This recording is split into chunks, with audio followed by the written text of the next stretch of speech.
ঘুষ খাইছেন, কত খাইছেন, আপনার পাপ অন্যায় যত বড় হোক না কেন আমার আল্লাহর দয়া তার চাইতেও বড়। জায়নামাজটা বিছিয়ে দেন, সিজদায় পড়ে চোখের পানি ছেড়ে দেন। চোখের পানির চাইতে বড় শক্তিশালী কোন বিষয় পৃথিবীতে নাই। জোরে বলেন ঠিক কিনা? 2 ফোঁটা পানি আল্লাহর কাছে সবচাইতে প্রিয়। এক হচ্ছে জিহাদের ময়দানে শহীদের গা বেয়ে ঝরে পড়া রক্তের ফোঁটা, আর 2 হচ্ছে অনুতপ্ত বান্দার চোখের পানির ফোঁটা। এই চোখের পানির ফোঁটার এত দাম। অনুতপ্ত বান্দা যখন অনুতপ্ত হয়ে কাঁদে, তার চোখের পানি চোখবে, নাকের ডগাবে, জমিনে পড়ার আগে ওই বান্দার সব গুনাহ আল্লাহ মাফ করে দেয়।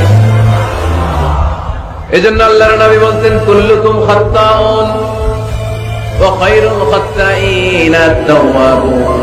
তোমরা সবাই হলা পাপী, আর এই পাপীদের মধ্যে সবচাইতে ভালো পাপী ওই পাপী যেই পাপী পাপ করার পরে তওবা করে।